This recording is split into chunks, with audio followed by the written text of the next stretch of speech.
నారా చంద్రబాబు నాయుడు గారు ఆంధ్రప్రదేశ్ రాష్ట్ర ముఖ్యమంత్రిగా పదవీ బాధ్యతలు స్వీకరించిన వెంటనే 5 ప్రధానమైన పథకాలపై సంతకాలు చేయటం హర్షణీయమని జనచైతన్య వేదిక ప్రకటిస్తుంది.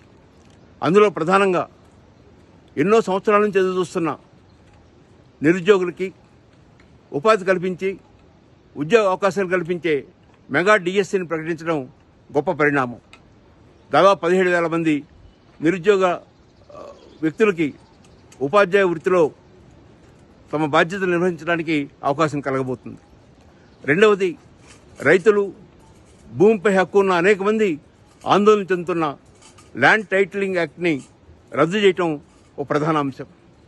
మూడవది, స్కిల్ సెన్సస్ పేరుతో నైపుణ్యాలను అభివృద్ధి చేయడానికి, నిపుణుల్ని ప్రోత్సహించడానికి ఒక పథకాన్ని ప్రవేశపెట్టడం. ఎంతోమంది అన్నార్థులు, ఆకలితో అలమటిస్తున్న వ్యక్తులకి గత కాలంలో అన్నా క్యాంటీన్ పేరుతో ప్రతిరోజు లక్షలాది మందికి ఆహార భద్రతని కల్పించిన అన్నా క్యాంటీన్ని పునరుద్ధరించాలని భావించడం మరొక గొప్ప పరిణామం. వీటితో పాటు రాష్ట్రంలో శాంతి భద్రతల్ని కాపాడుతానని, మంచి పరిపాలన అందిస్తానని, కక్షా కార్పణ్యాలకి అవకాశం ఇవ్వకుండా, ప్రతీకార కాక్షలకు అవకాశం ఇవ్వకుండా ముందుకు పయనిస్తామని రాష్ట్ర ముఖ్యమంత్రి ప్రకటించడం గొప్ప విషయం.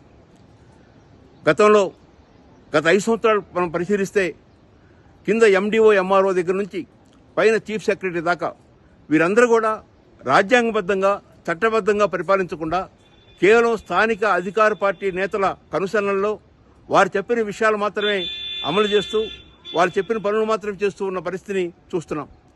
వీరిలో కొందరు దుర్మార్గులు అవినీతికి పాల్పడుతూ, అవినీతిని ప్రోత్సహిస్తూ, అటు రాజకీయ అవినీతి, ఇటు అధికార అవినీతి రెండింటినీ ప్రోత్సహిస్తూ ప్రజల సంక్షేమాన్ని దృష్టిలో పెట్టుకోకుండా పరిపాలించిన పరిస్థితి.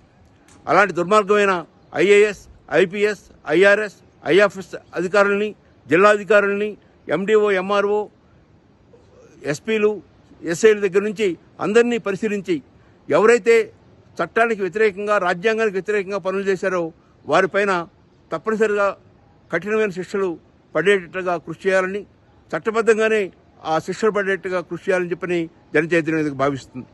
ఇలా చేయడం ద్వారా భవిష్యత్తులో ఏ అధికారి కూడా చట్టానికి అతీతంగా, రాజ్యాంగానికి అతీతంగా నిర్ణయాలు తీసుకోవడానికి అవకాశం ఉండదు.